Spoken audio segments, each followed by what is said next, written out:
The cold had come so suddenly in the night that Renna Halverson barely had time to stumble away from the ruined orc camp before her body gave out.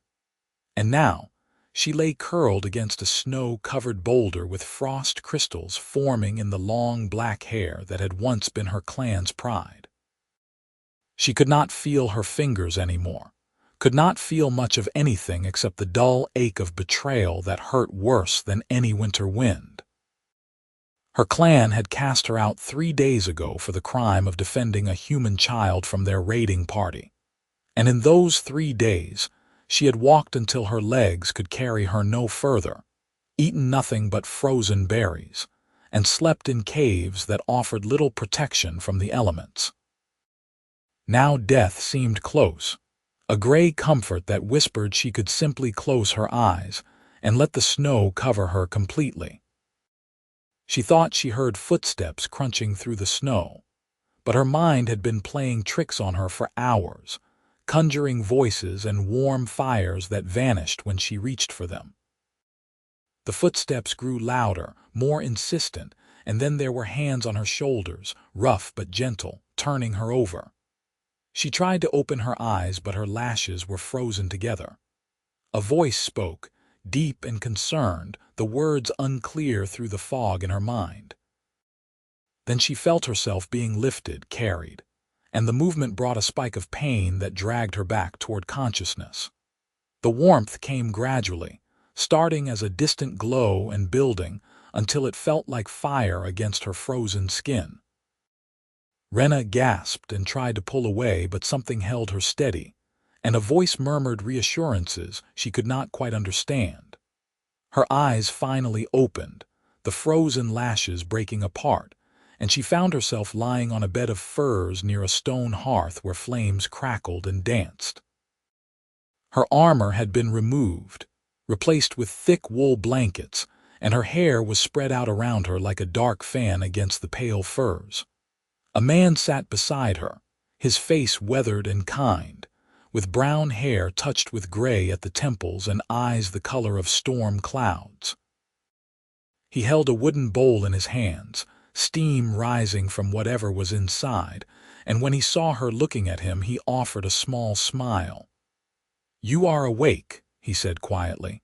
"That is good. I worried the cold had taken you too far." Renna tried to sit up, but her body would not cooperate.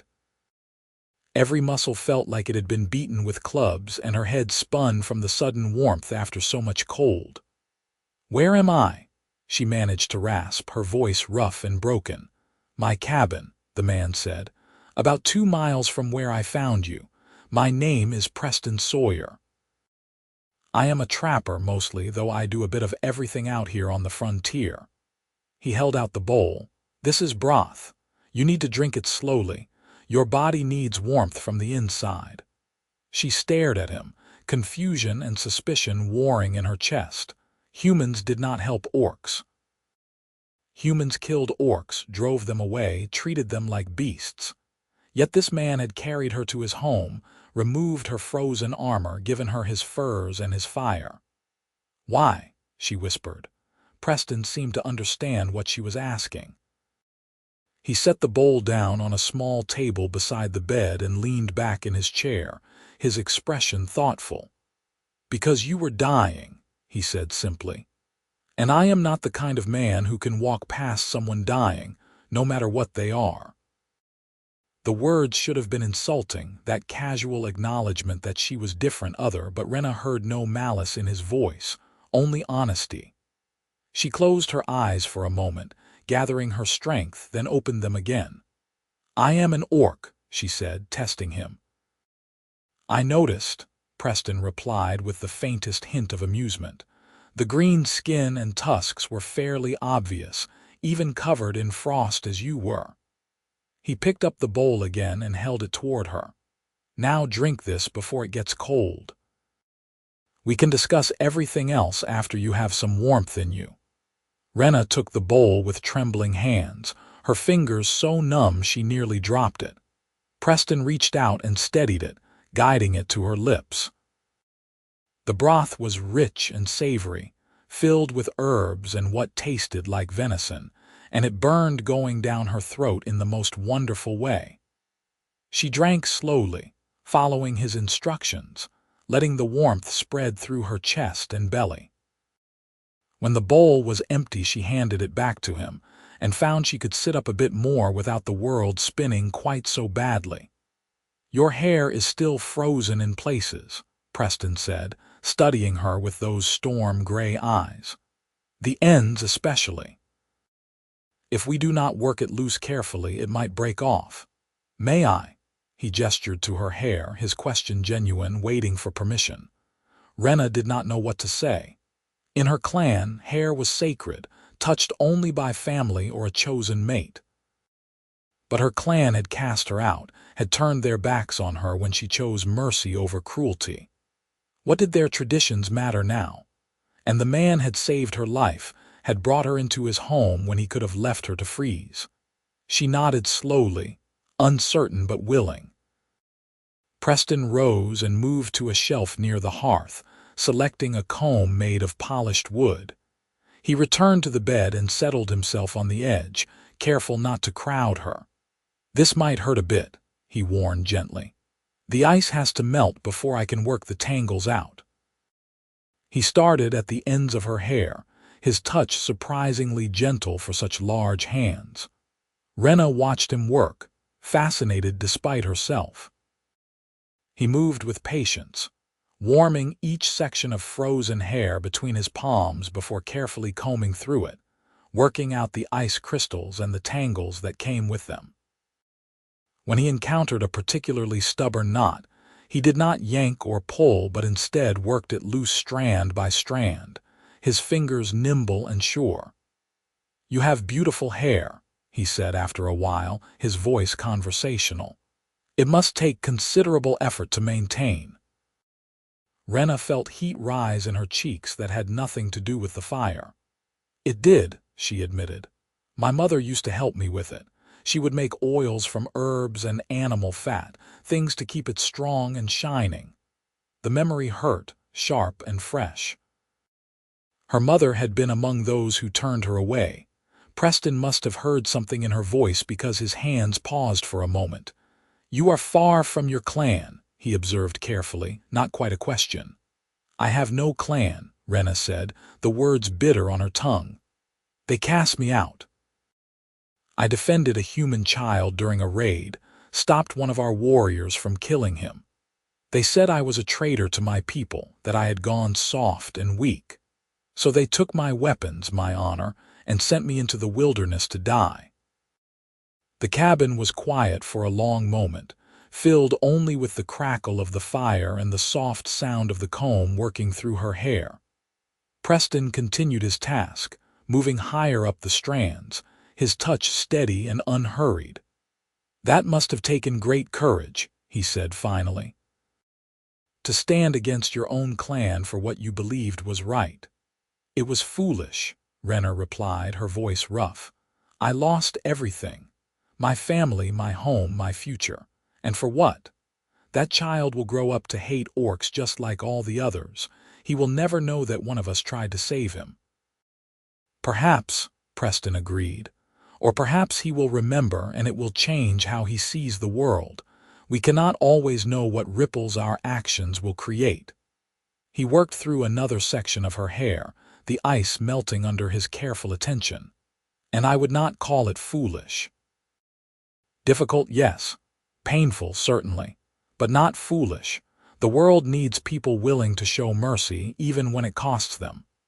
Renna felt something twist in her chest, an emotion she could not quite name. She had expected judgment from a human, or fear or disgust. Instead, this strange trapper spoke to her with respect, treated her with a kindness she had not experienced even in her own clan. "Why are you doing this?" she asked again, needing to understand. "Truly, you could have left me to die. It would have been easier, safer. No one would have blamed you." Preston's hands stilled in her hair, and he was quiet for so long she thought he might not answer. Then he sighed, a deep sound that seemed to come from somewhere old and tired inside him. "10 years ago I was a soldier," he said softly.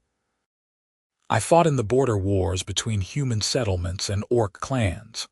I did things I am not proud of, killed people I never knew, all because I was told they were monsters, enemies, less than human. He resumed combing, his movements perhaps a bit more gentle. After the war ended, I came out here to get away from all that death. I told myself I would live simply, hurt no one, just exist in peace. So when I found you dying in the snow, I suppose I saw a chance to be the man I wish I had been back then, to choose mercy over fear. The words settled between them, heavy with meaning. Renna understood the weight of regret, the burden of choices that could not be undone. She reached up and caught his hand, stilling his work. "I am sorry you carry that pain," she said quietly. "War makes killers of us all. It is not who you were that matters, but who you choose to be now." Preston looked down at her hand on his expression unreadable. Then he smiled, small and sad and genuine. "The same could be said of you." He gently freed his hand and returned to combing her hair. "You are choosing mercy too, trusting a human when your clan cast you out for showing kindness to one. That takes its own kind of courage." They fell into a comfortable silence after that, Preston working methodically through her hair while the fire burned low and warm beside them. Renna found herself relaxing despite everything, lulled by the rhythmic motion of the comb and the steady presence of this strange, kind man. Her hair began to dry in the heat of the fire, the black strands gleaming as Preston worked the last of the ice and tangles free.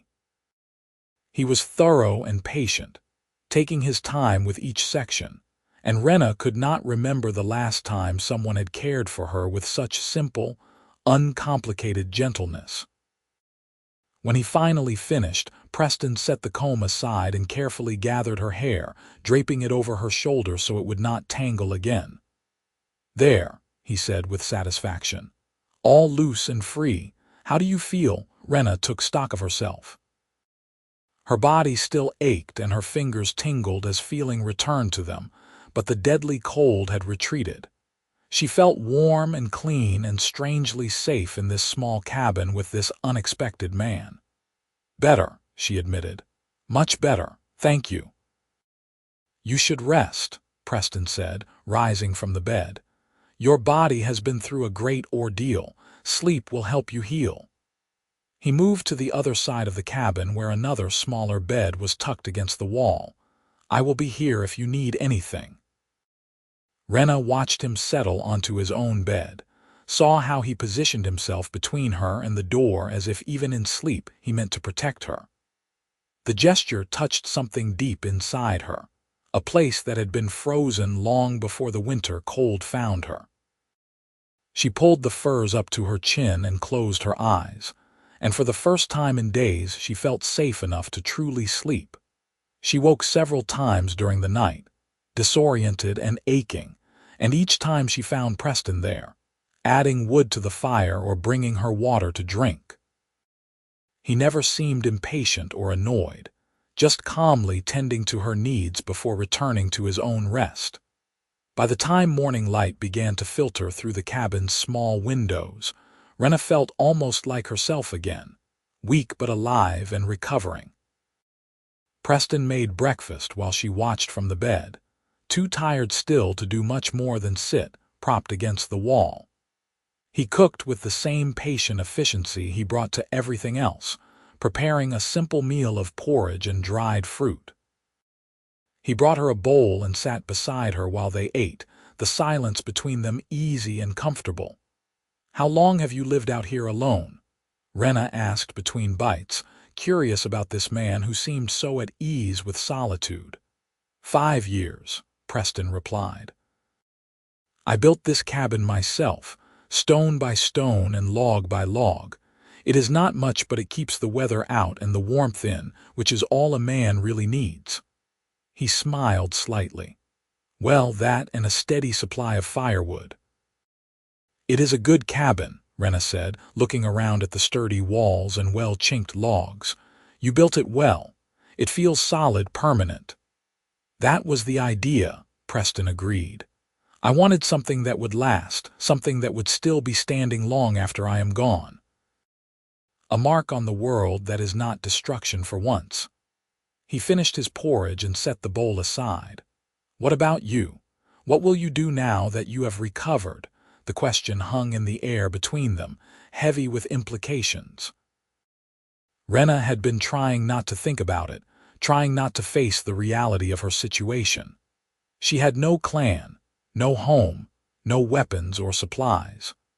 Winter was closing in, and she was alone in hostile territory where both humans and orcs would kill her on sight for different reasons. I do not know, she admitted, her voice small. I have nowhere to go.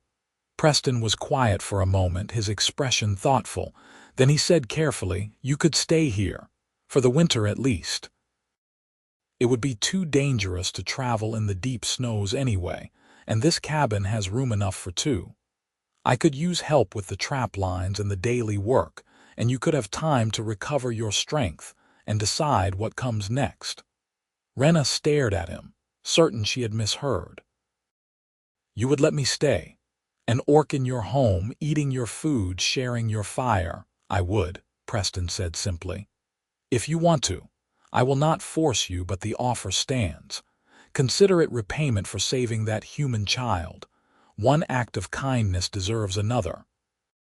She wanted to say yes immediately, wanted to grab onto this unexpected lifeline with both hands. But doubt held her back.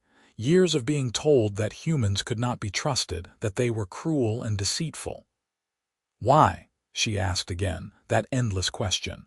What do you gain from this? Preston met her eyes steadily, his gaze clear and honest. Company, he said. I have been alone out here for a long time. It would be nice to have someone to talk to share meals with, and perhaps to help carry some of the loneliness that comes with winter in the wilderness. He paused, then added quietly, and maybe a chance to prove that humans and orcs do not have to be enemies, that we can choose something different. The words settled into Renna's heart like seeds in fertile soil. She thought of the long, cold winter ahead, of wandering alone through hostile territory with no destination and no hope. She thought of this warm cabin and this kind man who had combed the ice from her hair with such gentle patience. She thought of the child she had saved and the choice she had made to show mercy even when it cost her everything. Yes, she said softly, I would like to stay, thank you. Preston's face broke into a genuine smile, the first real one she had seen from him, and it transformed his weathered features into something almost boyish. Good, he said warmly. That is very good. Welcome to your home for the winter, Renna Halverson. The days that followed fell into a comfortable pattern. Preston gave Renna time to recover her strength, not pushing her to work until she felt ready. She spent those first few days mostly by the fire, eating the hearty meals he prepared and slowly feeling life return to her battered body. He would sit with her in the evenings, and they would talk about small things, safe things, learning about each other in careful increments. She discovered that Preston had been a farmer's son before the war, that he knew how to coax life from even stubborn soil, and could name every plant in the forest. He told her about his younger sister who had married a blacksmith and lived 3 days' ride to the south, and how he wrote her letters twice a year though he never visited. In return, Renna told him about growing up in an orc clan, about the harsh beauty of their mountain strongholds and the strict code of honor that governed their lives. She spoke of her mother who had been a warrior and her father who had died in a raid when she was young, and how she had always felt slightly apart from her clan, too soft-hearted for their brutal ways. After a week, Renna felt strong enough to help with the daily work, and Preston showed her how he ran his trap lines, checking them each morning for whatever the forest provided. She had a natural strength that served her well, able to carry heavy loads of wood or water without strain, and her keen eyesight helped her spot game trails and signs Preston might have missed. They worked well together, falling into an easy rhythm of shared labor. The cabin felt warmer with two people in it, more alive.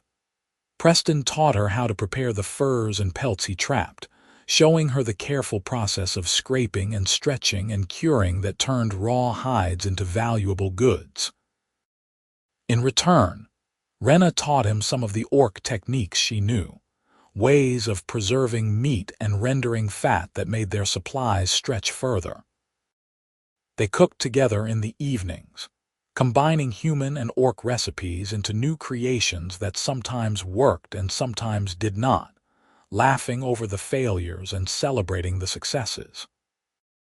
Winter deepened around them, snow piling high against the cabin walls and ice forming thick on the nearby stream. They were snowed in for days at a time, confined to the cabin and the immediate clearing around it. Those were strange, intimate days when they had nothing to do but talk and work on small projects by the fire. Preston carved new tools and utensils from wood while Renna mended their clothes and made new ones from the furs they had prepared. They told each other stories, shared memories both happy and painful, and slowly the walls between them began to crumble.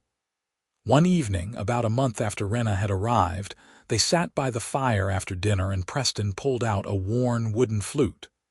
"Do you like music?" he asked, almost shyly. "I do," Renna said, surprised and pleased. "My mother used to sing the old war songs. I always loved them, even though I never liked the battles they celebrated."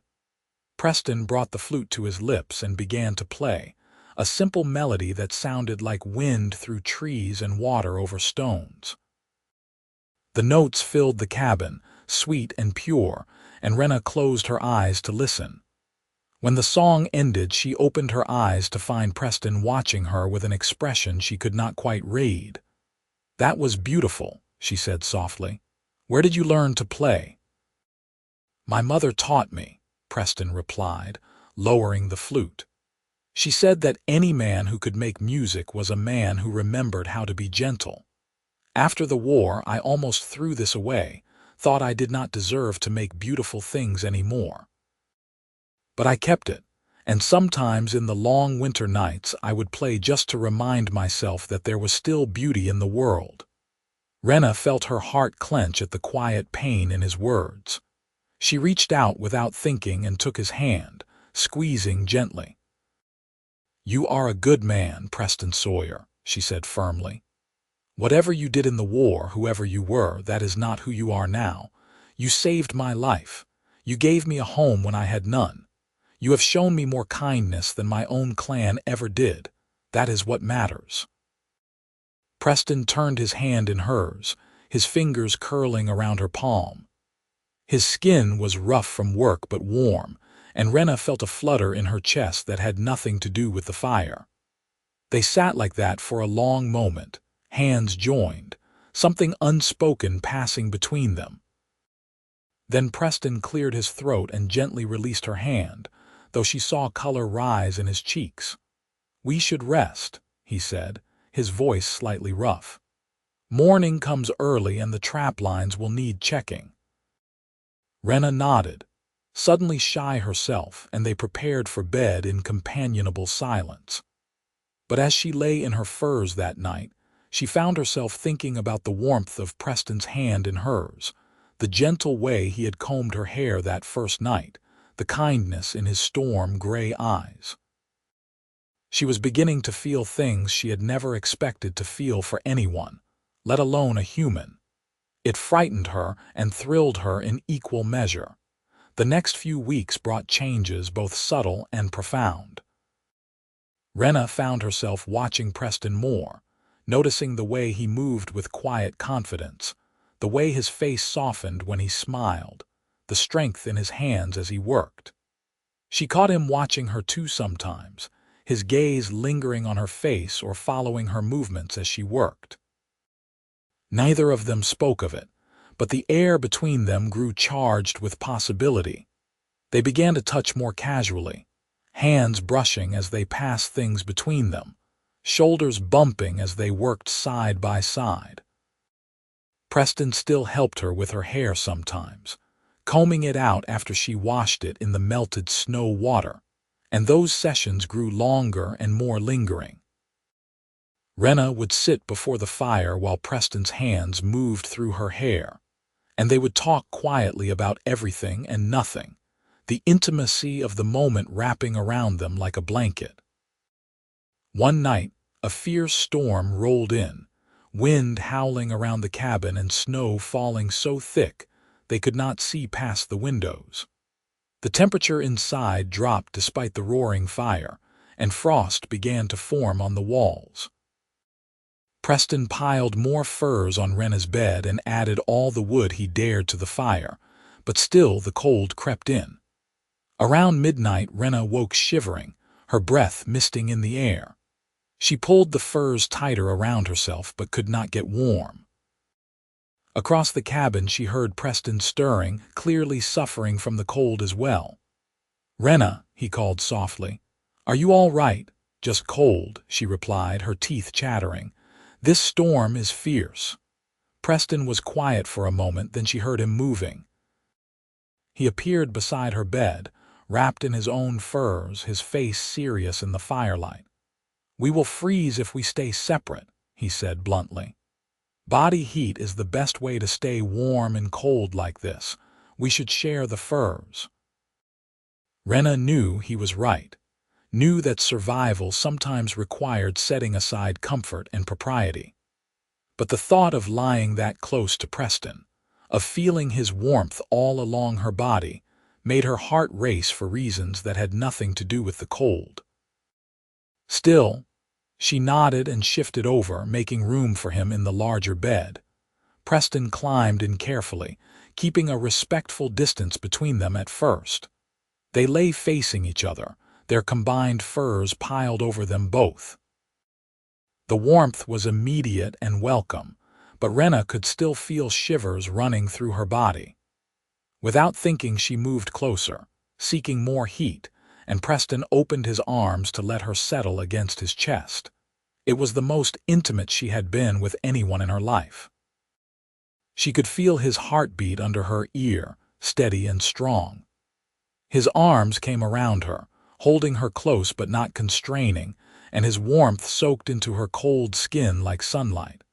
She felt safe and protected, and something more, something that made her breath catch and her pulse quicken. "Is this all right?" Preston asked quietly, his breath stirring her hair. "Yes," Renna whispered. "This is all right." They lay together as the storm raged outside, wrapped in furs and each other's warmth. Renna felt Preston's breathing slow and deepen as he fell asleep, but she stayed awake for a long time, marveling at this strange turn her life had taken. 2 months ago, she had been part of a clan that despised humans. Now she lay in a human's arms and felt more at home than she ever had among her own people. When morning came, the storm had passed, leaving the world buried in fresh snow. Preston woke slowly, his arms still around Renna, and for a moment they simply looked at each other in the gray dawn light. Then Preston smiled, soft and genuine, and Renna felt something in her chest crack open like ice breaking in spring. "Good morning," he said, his voice rough with sleep. "Good morning," she replied, and neither of them moved to separate. They began sharing the bed after that, though the worst of the cold had passed. It simply seemed natural, comfortable, to fall asleep wrapped in each other's warmth and wake tangled together. Their touches grew bolder during the day, Preston's hand lingering on the small of Renna's back as he passed her, Renna's fingers brushing through his hair when she walked by. The tension built between them like a gathering storm, both of them aware of it, but neither quite brave enough to acknowledge it out loud. Spring began to creep toward them in small increments. The days grew fractionally longer, the snow started to melt in patches, and birds returned to the forest in chattering flocks. Preston and Renna worked together to repair the winter damage to the cabin, replacing chinking that had cracked in the cold and fixing the shutters that had warped. They were comfortable together now, moving in perfect synchronization, able to anticipate each other's needs and movements. One warm afternoon in early spring they were working outside, clearing fallen branches from around the cabin. Renna lifted a particularly large log and carried it to the woodpile, and when she turned back, she found Preston watching her with open admiration on his face. "What?" she asked, suddenly self-conscious. "You are remarkable," Preston said simply. "Strong and capable and kind. I am grateful every day that I found you in that snow." Renna felt heat rise in her face. "You saved my life," she reminded him.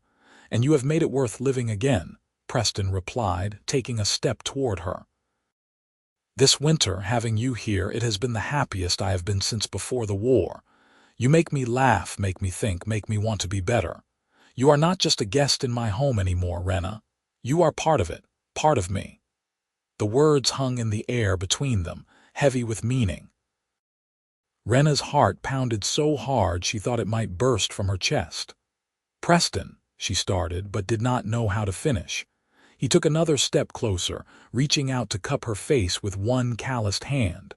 "Tell me if I am wrong," he said softly. "Tell me if this is only in my head. But I think you might feel the same way I do." Renna leaned into his touch, her eyes closing briefly. "I do," she whispered.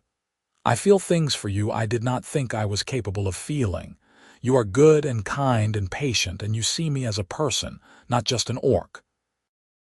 You make me feel safe and valued and wanted. I think I have been falling in love with you since the night you sat and combed the ice from my hair." Preston's breath caught at her words. His thumb stroked her cheek gently, tracing the line of her cheekbone. "I have been falling in love with you too," he confessed. "Maybe since that first moment when you opened your eyes and looked at me with such confusion and suspicion. I wanted to prove to you that not all humans are cruel, that some of us can see past skin color and tusks to the person beneath. But somewhere along the way, it stopped being about proving anything and started being about you, specifically you, and how you make every day brighter just by being in it." Renna opened her eyes and met his gaze, saw the truth and vulnerability there. She reached up and covered his hand with hers, holding it against her cheek. "My clan would call this madness," she said quietly. "A human and an orc, it is forbidden by both our people. They would kill us if they knew." "Then we will not let them know," Preston said firmly. "Out here we make our own rules, choose our own path. If you want this, want us, then nothing else matters. I would rather have one true thing with you than 1,000 safe lies with someone else." The words broke something open inside Renna, some last wall of fear and doubt. She surged forward and kissed him, clumsy and desperate and perfect. Preston made a surprised sound against her mouth, but then he was kissing her back, his arms coming around her and pulling her close. They kissed like people starving, like they had been waiting forever for this moment, and when they finally broke apart they were both breathing hard and grinning like fools. "So that is a yes?" Preston asked, slightly dazed. "That is very much a yes," Renna confirmed and kissed him again. They spent the rest of the day in a daze of happiness, working side by side but constantly touching, kissing, reaffirming this new thing between them. That night they lay together in their shared bed and talked for hours, making plans and promises, dreaming out loud about a future they would build together. "I want to expand the cabin," Preston said, his fingers tracing idle patterns on Renna's arm. "Add another room, maybe a proper workshop. Make it more of a home and less of a shelter." "I would like that," Renna replied, nestled against his side. "And I want to plant a garden in the spring. Vegetables and herbs, things we can preserve for next winter. I am tired of dried meat and old porridge." Preston laughed and pressed a kiss to the top of her head. A garden sounds perfect. We can build a root cellar too, keep things fresh longer. He was quiet for a moment, then added softly, I want to build a life with you, Renna. A real life, not just survival. I want us to thrive out here, to make something beautiful together. I want that too, Renna said, her heart full to bursting. I want to wake up beside you every morning and fall asleep in your arms every night. I want to work beside you and laugh with you and grow old with you, if the world will let us. We will make the world let us, Preston said with quiet determination. Whatever it takes. The next few weeks were perhaps the happiest of Renna's life. She and Preston worked together with renewed energy, driven by their shared dreams for the future. They began the expansion on the cabin, Preston teaching Renna the basics of carpentry and stonework, while she contributed her considerable strength to the heavy lifting. The new room took shape slowly, a space they planned to use as a workshop and storage area.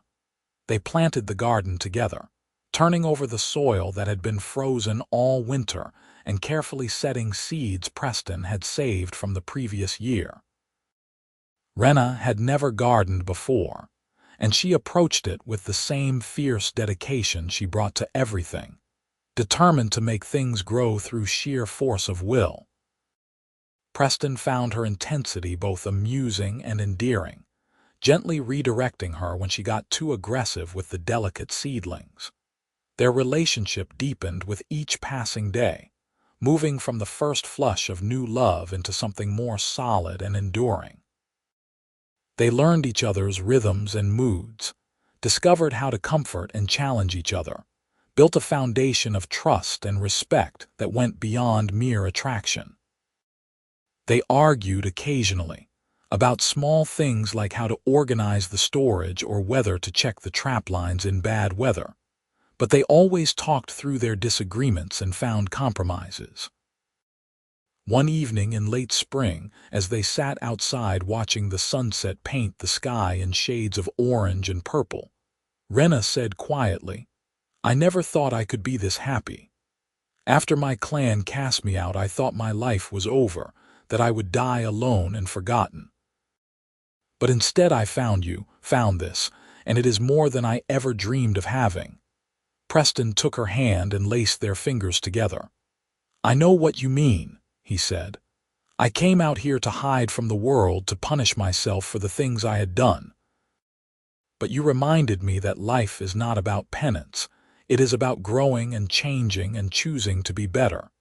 You gave me a reason to want more than just existence. They sat in comfortable silence for a while, watching the light fade from the sky.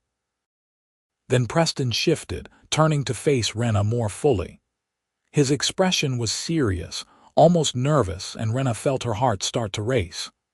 Renna Halverson, Preston said formally, his voice steady despite his apparent nerves. We have built something precious here, something worth protecting and cherishing. I know that neither of our people would accept what we have, that we can never have a traditional marriage recognized by human or orc. But out here in this place we have made our own. I want to make a promise to you anyway. He reached into his pocket and pulled out something small, holding it up so she could see. It was a ring, carved from dark wood and polished until it gleamed. A simple band with intricate patterns worked into the surface, beautiful in its simplicity. I made this for you, Preston continued, his eyes locked on hers.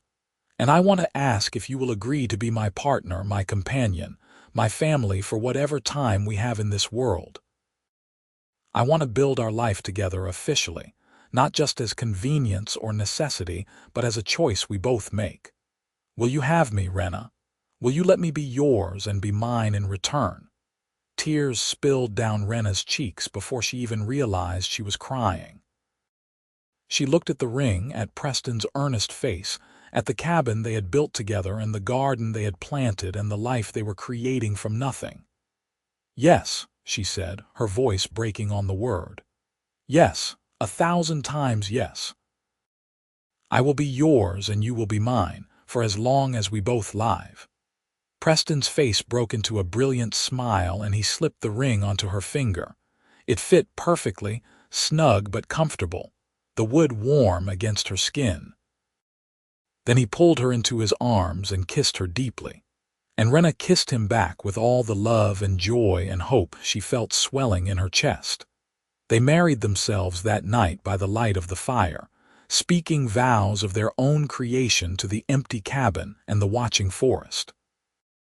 There were no witnesses but the stars and the trees, no priest or official to sanctify their union. But Renna had never felt anything more sacred or true. They promised to love and support each other, to face whatever came together, to build their life with intention and care. And when the vows were done, they consummated their marriage in the bed they had shared all winter, coming together with love and tenderness and fierce joy. Summer arrived in full force, bringing long, warm days and abundant life to the forest around them. The garden flourished under their care, producing more vegetables than they had expected. They traded some of their excess with a traveling merchant who came through in midsummer, getting supplies they could not make themselves in exchange for furs and produce. The merchant looked at them oddly, a human and an orc living together so comfortably. But he said nothing and conducted his business fairly. Renna and Preston fell into the rhythms of married life, learning each other even more deeply. They worked their land together, improved their cabin, and made love under the stars on warm summer nights. Renna discovered that Preston had a wicked sense of humor when he relaxed, that he could make her laugh until her sides hurt with his dry observations and silly songs. Preston discovered that Renna had a fierce competitive streak, that she would turn anything into a contest just for the joy of winning, and that she was surprisingly tender when she thought no one was watching, talking to the vegetables as she tended them and humming old orc lullabies while she worked. One hot afternoon in late summer they were working in the garden, weeding and checking for pests, when Renna suddenly froze. Preston noticed immediately and looked up, following her gaze toward the tree line. There, barely visible in the shadows, stood an orc warrior. A male, large and heavily armed, watching them with cold calculation.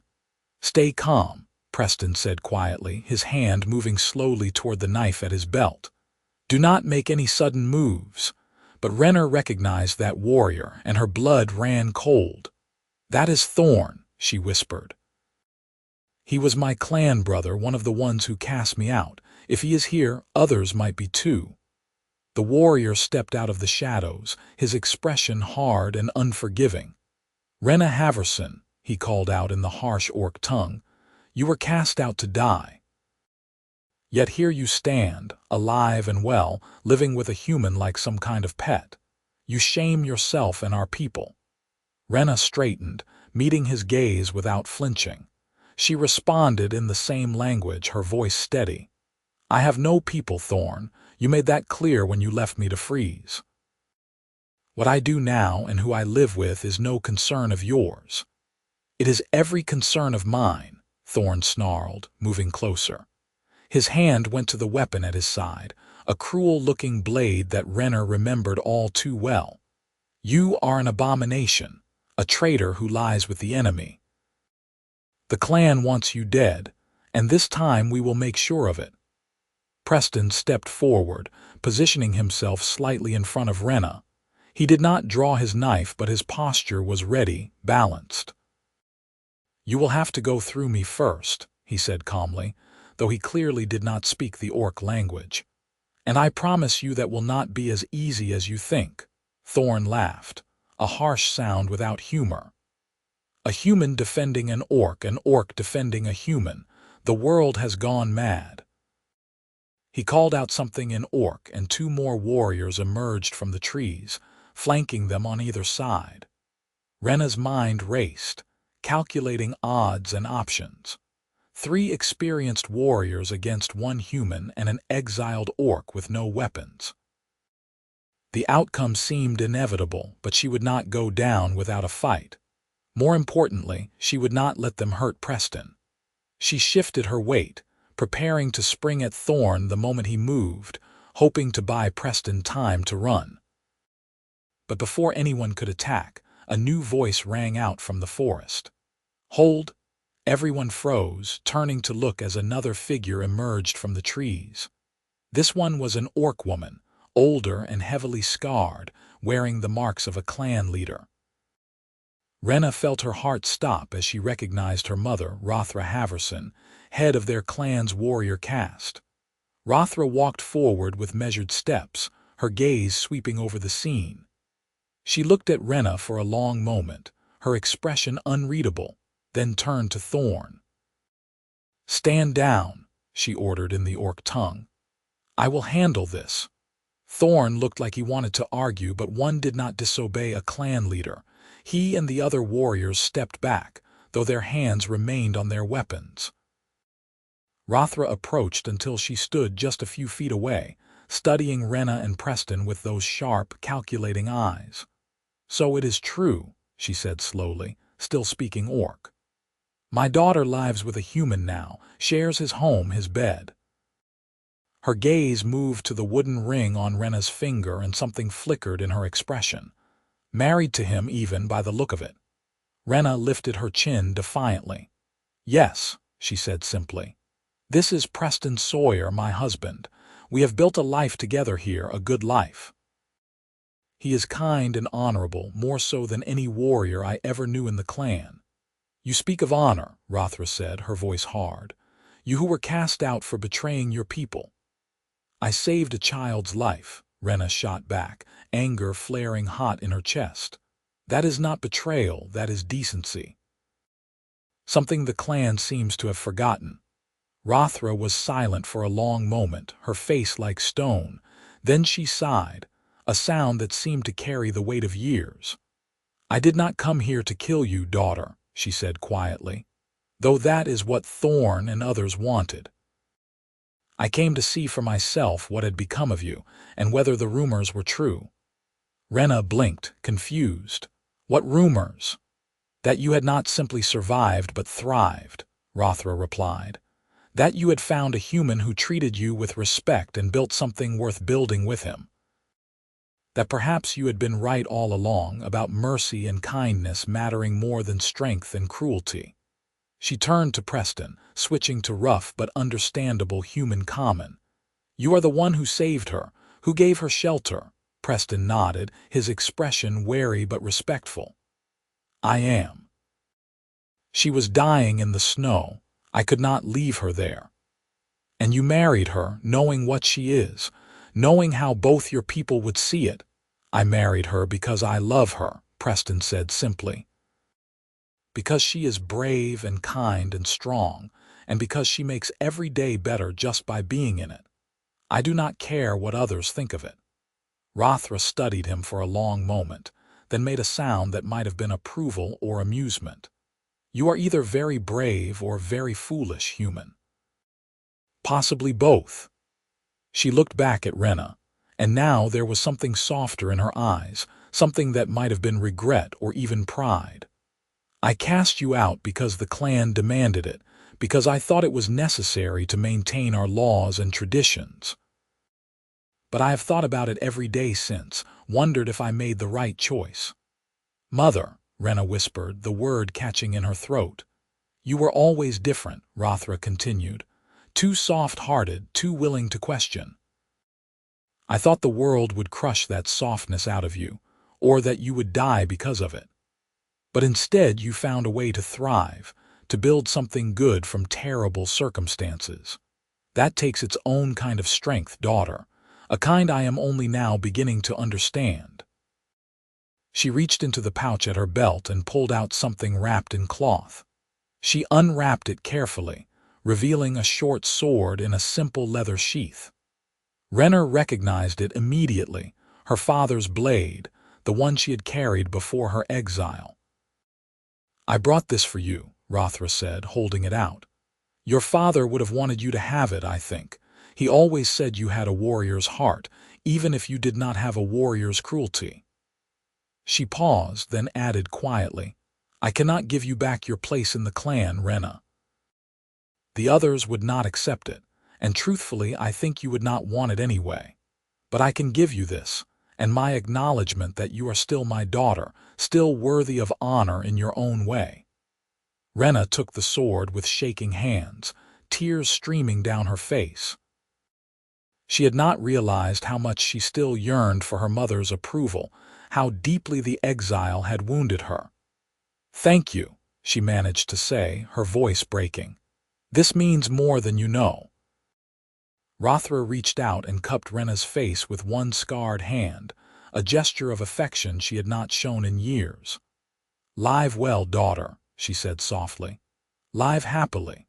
Show the world that orcs and humans can be more than enemies. If anyone can prove it, you can." Then she stepped back and turned to the other warriors. "We leave now," she ordered in Orc. "This place is protected. Anyone who harms these two will answer to me personally." Thorn looked like he had swallowed something bitter, but he nodded and melted back into the forest. The other warriors followed, and within moments the clearing was empty again except for Renna, Preston, and the fading sound of footsteps through the undergrowth. Renna stood frozen for a long moment, the sword heavy in her hands, unable to quite believe what had just happened. Then Preston was there, wrapping his arms around her and holding her close while she sobbed into his shoulder, releasing months of grief and pain and unexpected joy. "It is all right," he murmured into her hair. "You are safe. We are safe. She forgave me," Renna gasped between sobs. "My mother, she forgave me." "Of course she did," Preston said gently. "Because you were never wrong, Renna. You were just ahead of your time." They stood like that for a long time, wrapped in each other as the afternoon light slanted through the trees. Eventually, Renna's tears subsided and she pulled back, wiping at her eyes with the back of her hand. She looked at the sword, then carefully set it aside and turned back to Preston. "I do not need her forgiveness to be happy," Renna said firmly. "I have everything I need right here. But I am glad to have it anyway. Glad that maybe someday things can be different between our peoples." "Maybe someday," Preston agreed. "But right now, we have a garden to finish weeding and dinner to make and a life to live. The world can sort itself out in its own time." Renna laughed, watery but genuine, and kissed him soundly. "How did I get so lucky to find you?" "I think I am the lucky one," Preston replied, grinning. "Now come on before the weeds take over completely." They returned to their work, side by side as always, the sword lying safely nearby as a reminder of things lost and found. The confrontation had shaken them both, but it had also affirmed what they already knew, that what they had built together was worth protecting, worth fighting for if necessary. As summer faded into autumn, they harvested their garden, preserving vegetables for the coming winter. They built the root cellar Preston had talked about, a cool underground space where they could store their bounty. They continued to improve their home, adding small touches that made it more comfortable and beautiful. Preston carved decorative details into the new room's doorframe, while Renna wove a rug from scraps of cloth and fur, something bright and warm to place before the hearth. They were visited once more before the snows came, this time by Preston's sister Petra Stone and her husband Marcus. They arrived unexpectedly one afternoon in a wagon loaded with supplies, and Preston nearly dropped the axe he was holding when he saw them. "Petra," he called out, disbelief clear in his voice. "What are you doing here?" Petra climbed down from the wagon, a small woman with her brother's gray eyes and a smile that could light up a room. "What? I cannot visit my only brother," she said teasingly. Then she saw Renna standing beside him and her eyes went wide. "Oh," she said softly. The rumors were true. Preston moved to stand beside Renna, taking her hand in his. "Renna, this is my sister Petra and her husband Marcus. Petra, Marcus, this is Renna Halverson, my wife." The word hung in the air, challenging them to make something of it. Marcus, a big man with kind eyes and a blacksmith's build, simply nodded in greeting. But Petra's face went through a complicated series of expressions, surprise and confusion giving way to calculation and then, finally, cautious acceptance. "Your wife," she repeated carefully. "An orc." "A person," Preston corrected firmly. "Who happens to be an orc, yes. And the best thing that ever happened to me." Petra studied them for a long moment, taking in their joined hands, the matching rings on their fingers, the way they stood together as a united front. Then she smiled, tentative but real. "Well then," she said, "I suppose we should get to know each other. May we stay for a few days? I promise we come with gifts and no judgment." The tension drained from Preston's shoulders and he returned her smile. "Of course you can stay. We have room and more than enough food. You are welcome in our home." The next few days were strange but ultimately wonderful. Petra and Marcus proved to be genuine in their acceptance, treating Renna with the same warmth and respect they showed Preston. Petra was fascinated by Renna's knowledge of herbs and preservation techniques, and they spent hours together in the garden discussing plants and remedies. Marcus and Preston worked on some repairs to the wagon while swapping stories and jokes, the easy companionship of old friends. On their last evening, as they all sat around the fire after dinner, Petra said quietly, "I am glad you found this, Preston. Glad you found happiness after everything. I worried about you out here alone, thought maybe you were punishing yourself too much. But I can see that you have built something real and good." She turned to Renna with a smile. "And I am glad to have a sister now, even if it happened in the strangest way possible. You are good for him. You make him laugh and challenge him and clearly love him very much. That is all I could ever want for my brother." Renna felt tears prick her eyes, but she blinked them back, returning the smile. "Thank you," she said sincerely. "That means more than you know. I never thought I would have family again after my clan cast me out. To be welcomed into yours, even a small part of it, is a precious gift." When Petra and Marcus left the next morning, it was with promises to visit again in the spring and to spread word among those they trusted that Preston's homestead was not to be troubled. They also left behind a large supply of tools, fabric, and preserved goods, gifts to help Preston and Renna through the coming winter. That winter was even better than the first, now that they knew what to expect and had prepared accordingly. They had abundant food from their harvest, plenty of firewood stacked against the cabin walls, and each other to keep warm. They spent long evenings by the fire, Preston playing his flute while Renna sang old orc songs she taught him the words to. They worked on projects together, Preston teaching Renna to read and write, while she taught him some of the orc fighting techniques that might be useful if they were ever threatened again. They made love frequently and with increasing confidence, learning each other's bodies the way they had learned each other's minds and hearts.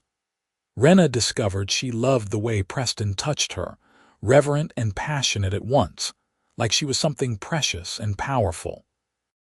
Preston discovered that Renna had a playful side in the bedroom, that she liked to wrestle and compete even in their intimate moments, and that making her laugh during sex was one of his favorite sounds in the world.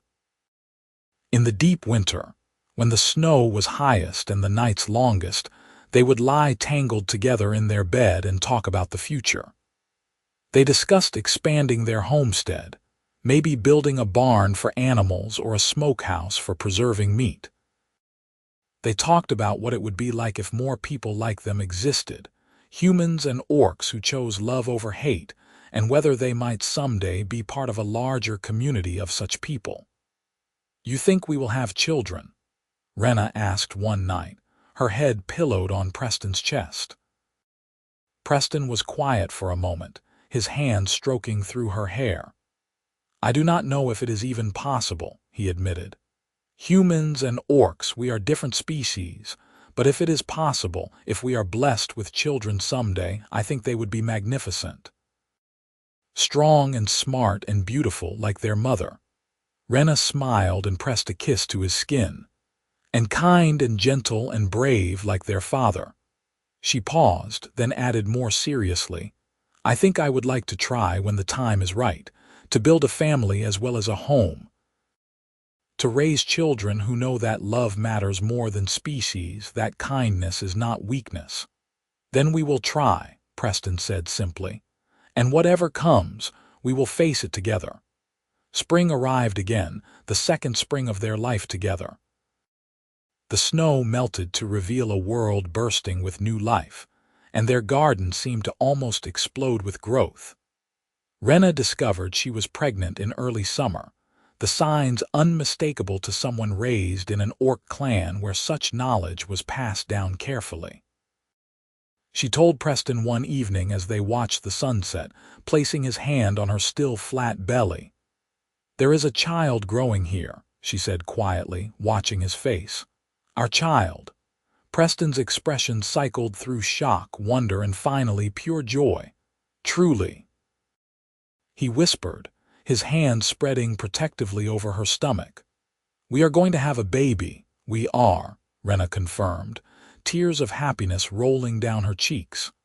I am scared and excited and terrified and hopeful all at once. Preston pulled her into his arms, holding her like she was made of spun glass. We are going to be parents, he said, voice thick with emotion. We are going to have a family, Renna. Our family. A family built on love and choice and everything good. The pregnancy was not easy. Renna suffered from sickness in the early months that left her weak and exhausted. Preston cared for her devotedly, bringing her water and bland foods, rubbing her back when she was ill, and taking over the heavier work around the homestead. As the months progressed and her belly swelled, she regained her energy but became ungainly, struggling with the bulk and weight of the child within her. Preston was patient and attentive through all of it, adapting their routines to account for her changing needs. He built a cradle from carved wood, spending weeks getting every detail perfect. He gathered the softest furs and fabrics they had to line it with, determined that their child would have the best they could provide. Renna prepared in her own ways, making tiny clothes and blankets, gathering the herbs she would need for the birth, and readying herself mentally for the challenge ahead.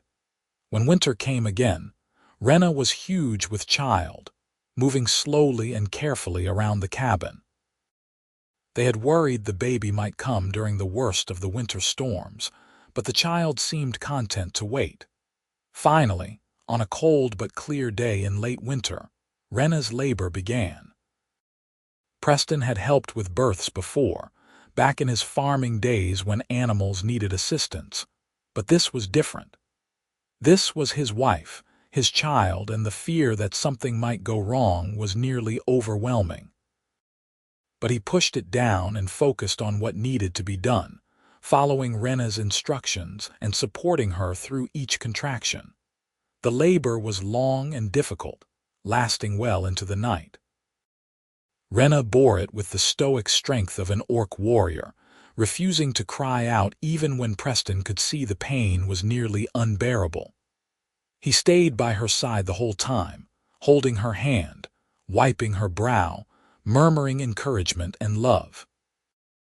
When the baby finally came, sliding into Preston's waiting hands in a rush of blood and fluid, they both wept with relief and joy.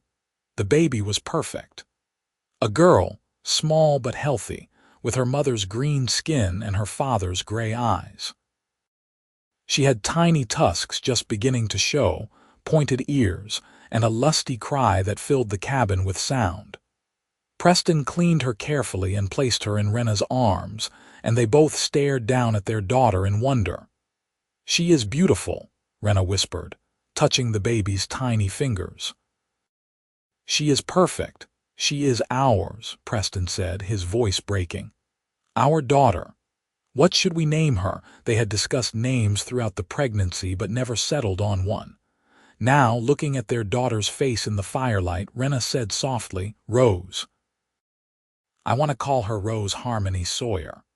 Rose because even in the winter, beauty can bloom. Harmony because she is the joining of two peoples who should have been enemies.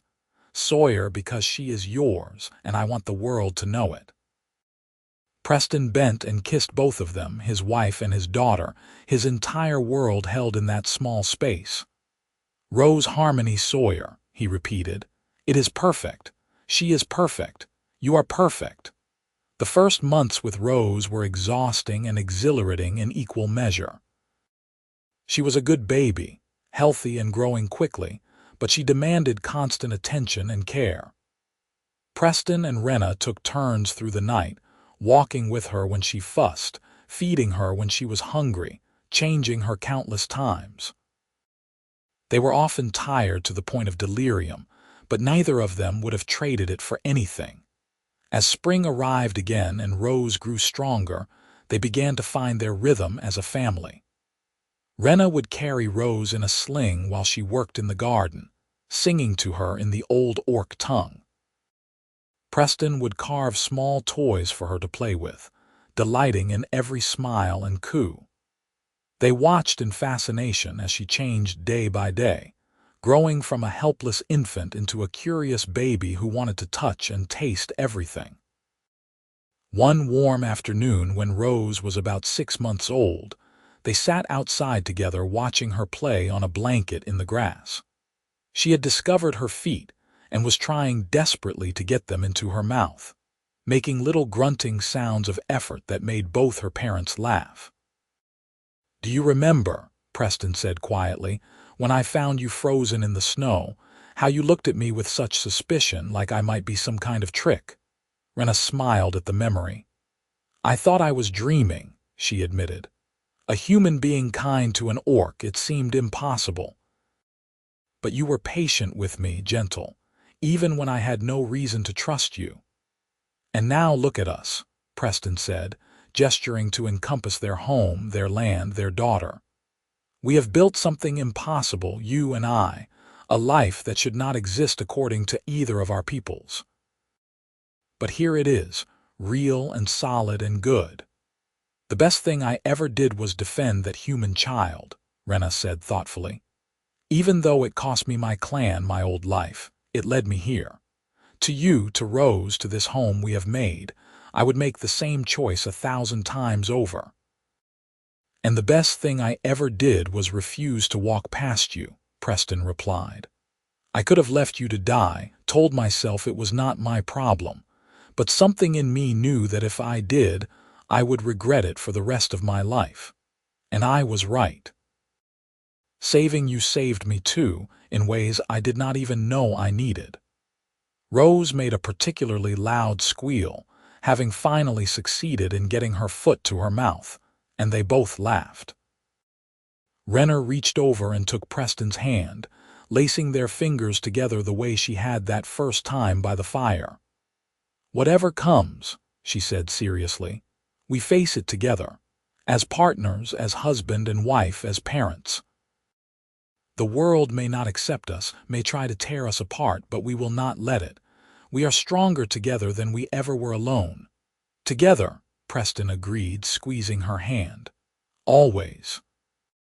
They stayed like that for a long time, sitting in the sunshine with their daughter playing at their feet, a family built from impossible circumstances, and bound by love stronger than any prejudice. They had faced exile and judgment, loneliness and doubt, and come through it all to build something precious and rare. They did not know what the future held, whether the world would eventually accept families like theirs or continue to see them as aberrations. But they knew they had each other, and their daughter, and the life they had chosen to build together. The years that followed brought both challenges and joys. Rose grew into a lively, curious toddler who loved to explore the forest around their homestead, her mixed heritage giving her the best of both species. She had her mother's strength and resilience, her father's kindness and curiosity, and a laugh that could light up the darkest day.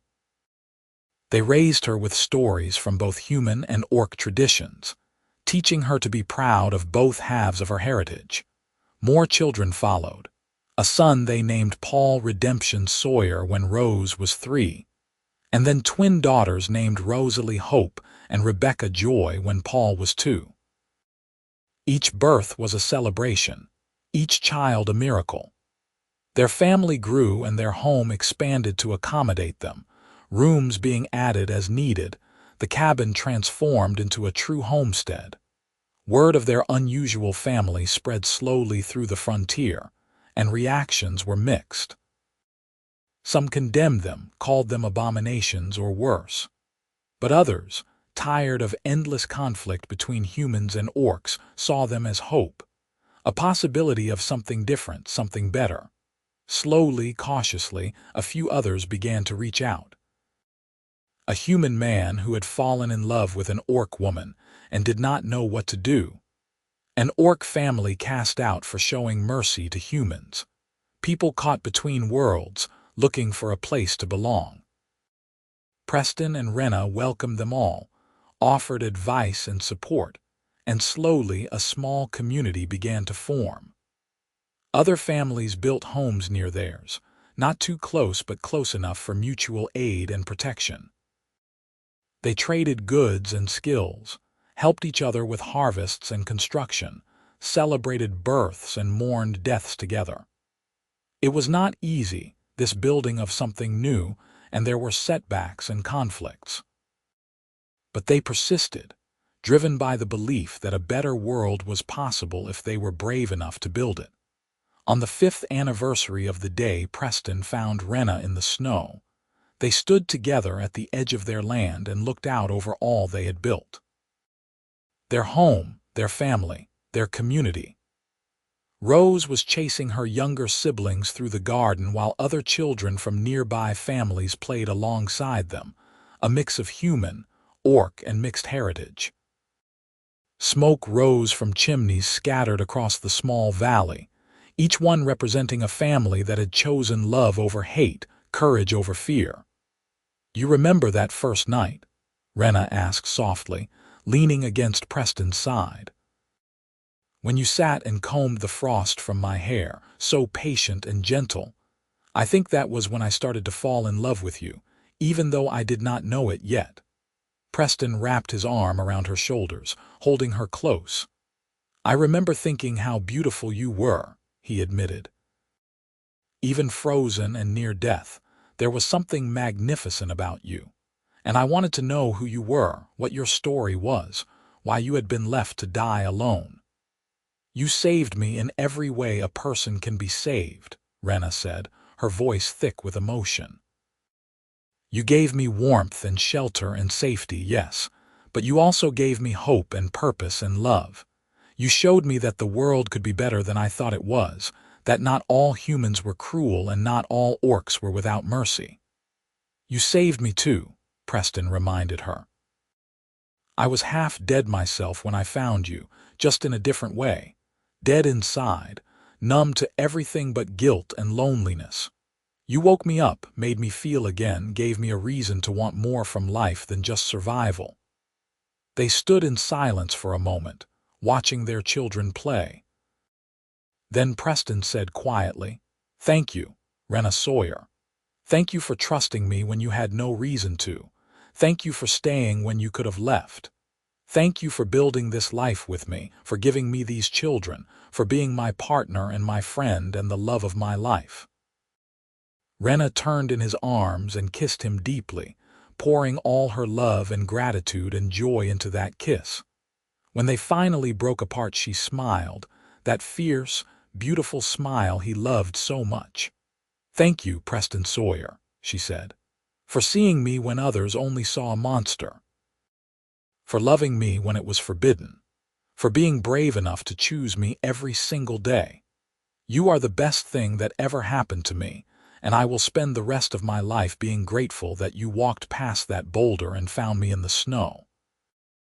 Rose's voice called out to them, demanding they come see something wonderful she had discovered in the garden. They went together, hand in hand, to join their children and their neighbors, and the life they had built from nothing but love and stubbornness and hope. The sun was warm on their faces. The breeze carried the scent of growing things, and all around them was the evidence that impossible things could become real if you were willing to fight for them. That night, after the children were tucked into bed and the house was quiet, Preston and Renna lay together in the darkness and talked about the future. They discussed expanding their community, maybe building a proper school where children could learn about both human and orc cultures. They talked about reaching out to Preston's sister again, inviting her to visit with her family so the cousins could meet. They made plans for the next harvest, the next winter, the next year, confident in their ability to face whatever challenges came. "You think Rose will understand?" Renna asked quietly. "When she is older, when she learns how much prejudice there is in the world against people like her, will she resent us for bringing her into a world that might not accept her?" Preston thought about it seriously before answering. "I think she will understand that we gave her the best thing we possibly could," he said finally. "A home where she is loved completely for exactly who she is. A community that values both halves of her heritage. Parents who chose courage and love over fear and hate. That is a precious gift, Renna, one that will sustain her even when the world is harsh. And she will have siblings," Renna added, "and friends who are like her, who understand what it is to be caught between worlds. She will not be alone the way I was, the way you were. We are building something better for them, something that will outlast us. Something that started with you frozen in the snow and me refusing to walk past," Preston said, a smile in his voice. "Who would have thought that one moment of simple decency would lead to all of this?" "I would not call it simple," Renna said seriously. "It would have been so easy to leave me there to tell yourself I was just an orc and it did not matter. But you chose the hard thing, the right thing, and changed both our lives forever." They fell asleep wrapped in each other's arms, comfortable and content and secure in the knowledge that they had built something worth building. Outside, the stars wheeled overhead and the forest rustled with night sounds. Their community slept around them, each family with its own story of choosing love over hate, each one proof that change was possible if people were brave enough to reach for it. The seasons continued their eternal cycle. Rose grew into a confident young woman who moved easily between human and orc communities, a bridge between worlds. Paul became a skilled craftsman like his father, creating beautiful things from wood and stone. The twins developed a gift for healing, learning herb lore from their mother, and combining it with human medicine to create something new and effective. Each of the children carried forward the lesson their parents lived every day, that love and kindness mattered more than species or tradition, that family was what you made it, and that the world could always be better if you were willing to work for it. Preston and Renna grew older together, their hair going gray, their bodies bearing the marks of years of hard work and good living. But their love never diminished, never faded into routine or boredom. Every morning they woke grateful for another day together. Every night they went to sleep hand in hand. They had built a life and a legacy that would outlast them, and they had done it together, one day at a time, one choice at a time, one act of love at a time. On their 20th anniversary, the whole community gathered to celebrate. There were humans and orcs and mixed families, all living in harmony in the little valley they had built together. There was music and dancing, food and laughter, children playing without regard to species or heritage. It was everything Preston and Renna had dreamed of in those early days when they first chose each other, made real and solid and beautiful. As the celebration wound down and the stars came out, Preston took Renna's hand and led her away from the crowd, back to the boulder where he had first found her so many years ago. The snow was long gone now, replaced by moss and wildflowers, but the stone was the same, solid and enduring. "This is where it all began," Preston said softly, running his hand over the rough surface of the boulder. "This is where I found you dying and decided I would not let you die.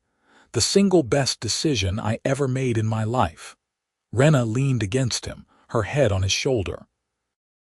"I was so scared that day," she admitted. "So cold and alone and certain I was dying. I had given up hope. And then you appeared like something out of a dream, and you refused to let me give up. You carried me home and brought me back to life in every way that matters." "I think we brought each other back to life," Preston said, wrapping his arms around her. "I was frozen too, just in a different way. Frozen in guilt and loneliness and numbness. You thawed me out, made me feel again, gave me reasons to live instead of just exist." They stood together in the starlight, two people who should have been enemies but chose to be lovers instead, partners, parents, founders of something new and precious. Around them their community slept, secure in the peace they had built. Above them the stars shone eternal and indifferent.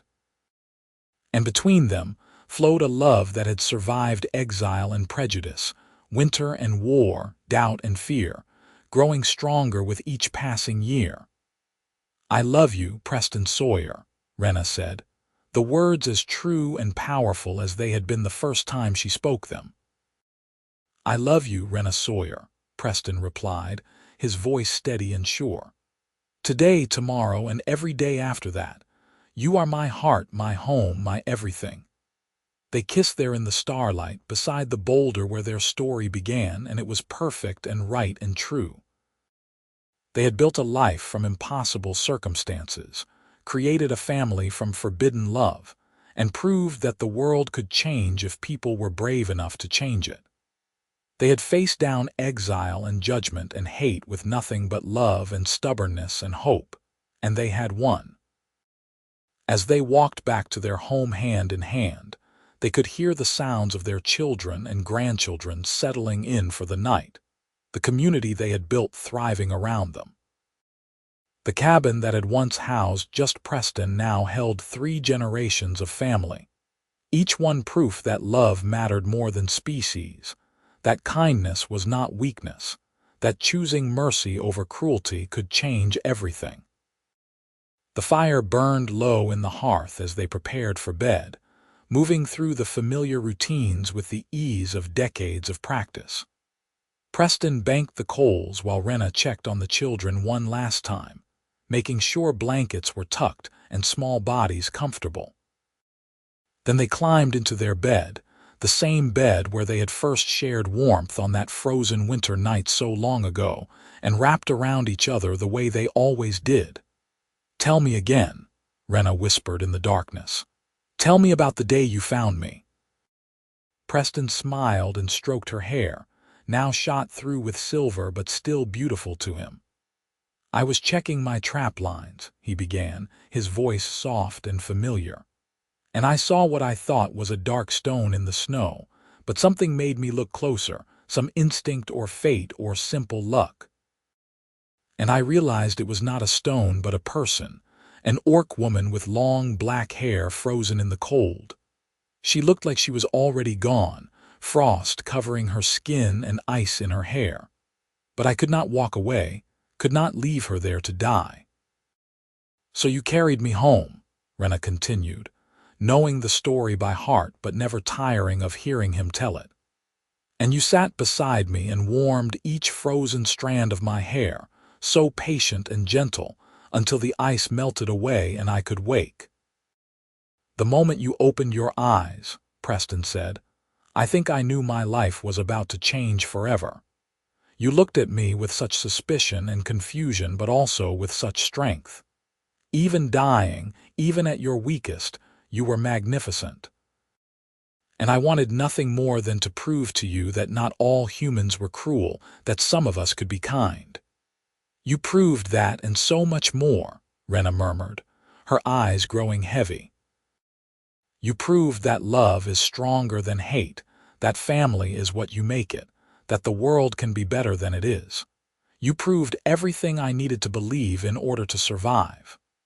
We proved it together, Preston corrected gently, feeling her breath slow and deepen as sleep claimed her. Always together. He lay awake a bit longer, listening to his wife breathe, feeling the warmth of her body against his, marveling at the life they had built. 20 years ago he had been a lonely man in a remote cabin, hiding from the world and drowning in guilt. Now he was surrounded by family and community, filled with purpose and love, living proof that second chances existed if you were brave enough to take them. Outside, the winter wind began to blow, carrying with it the promise of snow. But inside their home, all was warm and bright and safe. The fire crackled softly in the hearth. Children slept peacefully in their beds. And two people who should have been enemies but chose to be lovers instead held each other through the night, partners till the end, living proof that love could conquer hate if you just had the courage to try.